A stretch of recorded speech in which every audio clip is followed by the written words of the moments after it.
Hi, this is Dr. Habib. Today I'm going to make a stir fry. It's basically rockfish with a medley of vegetables. So I'm just going to go over the type of vegetables.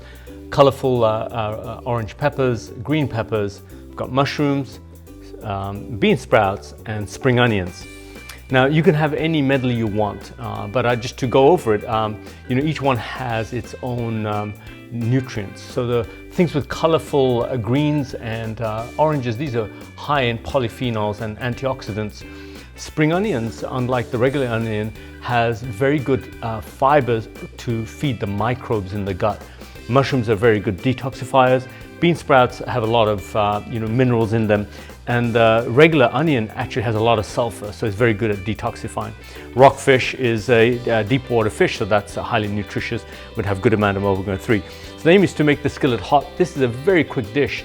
It takes literally 5 to 10 minutes max. The biggest time factor is just waiting for the onions to saute. Now some people choose to just use ginger and onion. So what I have here is organic coconut oil, which is perfect for sort of oriental type of dish.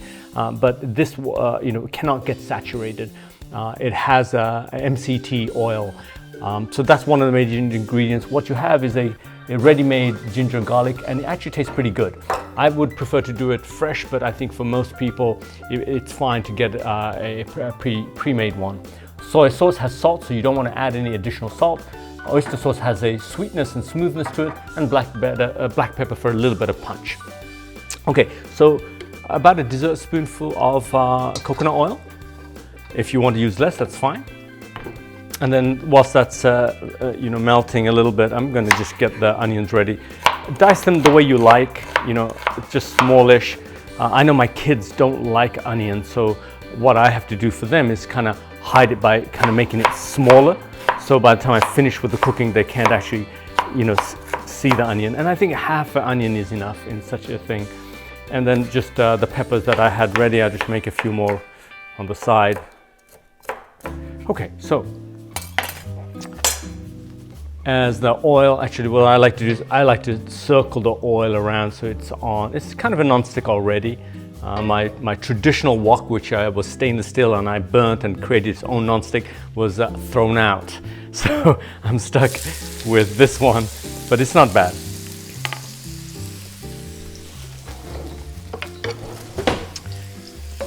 Okay. So unlike Indian food where you really want to saute it and bring the brownness out, and same with the ginger garlic, with Indian food you really want to saute it and bring out that flavor. What I find with the Chinese cooking is that, so what I gave was a dessert spoon of coconut oil, just a teaspoon of ginger garlic, right? Again, it depends on your taste. That's not too much, it's certainly not too little, but just enough to get the flavor out. And here what I'm doing is, again, saute for about a minute max. So I turn down the heat initially, turn it back up. So this is the one that takes the most time. And it's important to just get it sort of half done. And as I tell people, the onion gets softer, this aroma from the ginger changes and it becomes a little bit more aromatic. I can smell it already, so that's almost a minute, and that's how I can tell it's almost done. Some people like to put in, what do you call it, red peppers. Let me just demonstrate. So, peppers like this. If you do, I like to advise to put it at the beginning of the cooking so you can get a little burnt nature from them. You can actually use a little cayenne pepper if you want, but I want to give it to my kids, so I'm not going to put that in.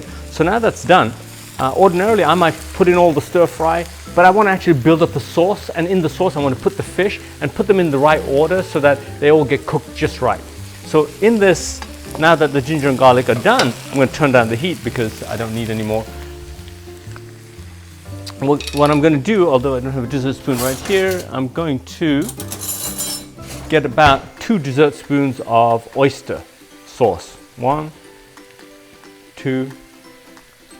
So now that I've added the oyster sauce, which has that smooth sweetness to it, I'm going to add the soy sauce, which is a little bit more bitter side, but definitely salty. And that one, again, I think that you want to probably put as half amount of the soy sauce as you did for the oyster. I ended up putting about 4 dessert spoons full of oyster. I'm going to put about 2 dessert spoons for soy sauce. Now bear in mind that is salty, so you do not want to add any more salt. Now for flavor, for taste, you know, black pepper, fresh black pepper is always better than ready ground pepper. And again, as much or as little as you want. This one I think just complements that sweet and sour and brings both of those out. Oops, both of those out to pop. Once I stir that in, now I'm ready to go ahead and throw in my rockfish. Okay. I keep the heat high because what I don't want it to become mushy.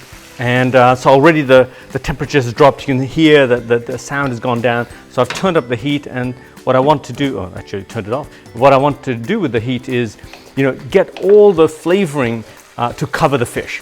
And from the fish, what you're going to find is that the juices of the fish will come out. So you don't have to add any additional liquid. You know, a lot of people like extra liquid, and then they use things like corn flour to thicken it. And you know, first of all, you can use substitutes to corn flour like tapioca flour, or even rice flour to thicken it, because corn flour is not ideal. And but in my case, what I'm going to be doing is just letting the natural juices of the fish come out, and then the natural juices of the vegetables will come out, and you'll find that there'll be a nice gravy about it. So what I want to do is just half cook that fish. So fish like this, cut into small strips. It literally takes about 5 minutes. That's why I said between 5 and 10 minutes. It takes 2 or 3 minutes to get the ginger, onion, garlic ready, get the sauces, another 5 minutes with the fish, and then subsequently I'm going to put the vegetables in. The mushrooms have to go in first because that's the one that actually takes a little bit more time to cook through. And the mushrooms bring out a lot of liquid.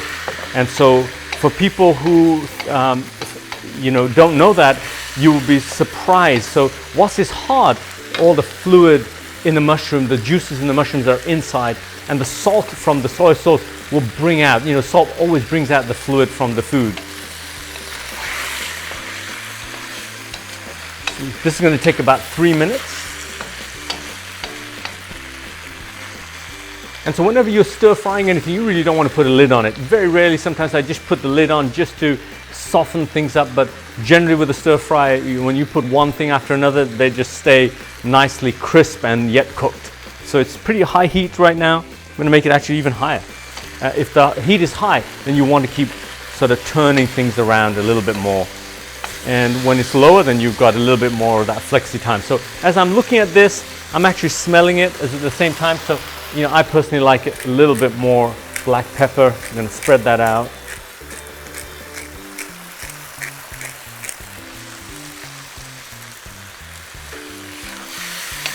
There we go. Now, at this point, some of the fish is going to flake away, but that's okay because I made them almost like 1 inch long, 1/2 inch wide. So you're still going to get nice chunks of fish in there. So here, you know, I can already see that the mushroom is softening up, but it's getting a little bit dark on the side. So I'm going to just turn down the flame a little and just turn things around. Keep stirring a little bit. There we go. For me, I like smelling, because smelling just tells me when things are kind of cooked. So I can already get that sort of semi-cooked smell to it. Smells great. Now I'm ready for the peppers. So you could leave the peppers to the end if you want to have it more crisp. And so in my mind, I like it sort of semi-crisp. So now that the mushrooms are sort of half done, I'm almost ready to put in the peppers. But I don't want to do it too soon because I like my peppers to be a little bit crispy. So let's just turn that heat up and get that.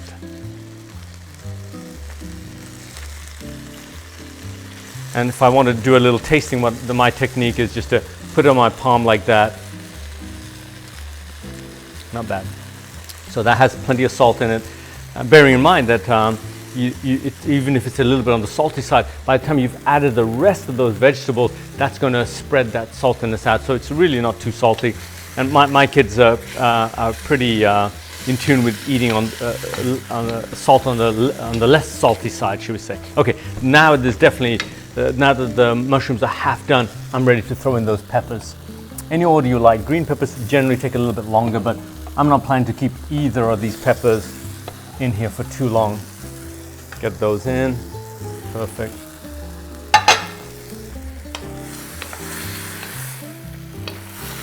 There we go. Perfect.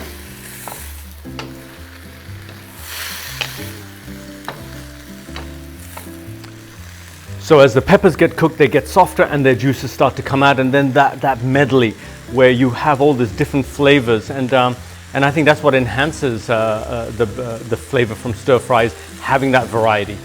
The finishing touches when it comes to the bean sprouts and the spring onion is literally, you want to just flash them. Flash them literally means you put them in, stir them, and you're done, ready to serve the dish. Stir this a few times.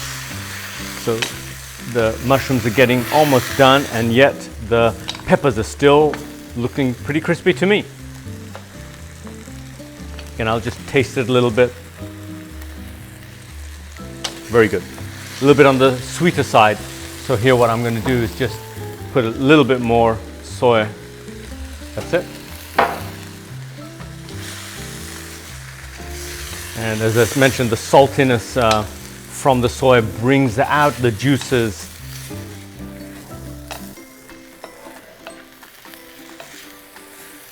All right, now that the peppers are pretty much done, now I'm ready to, flash the remainder, but just let it cook, get a little bit more here.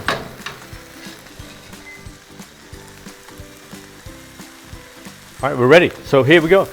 Spring onion.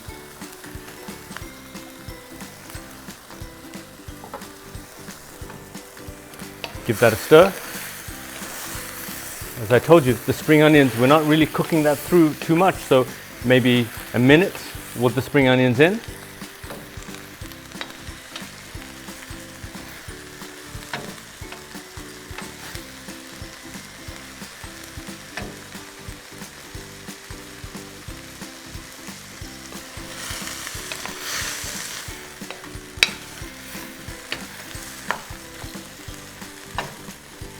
Now for the final touch, get the bean sprouts in there.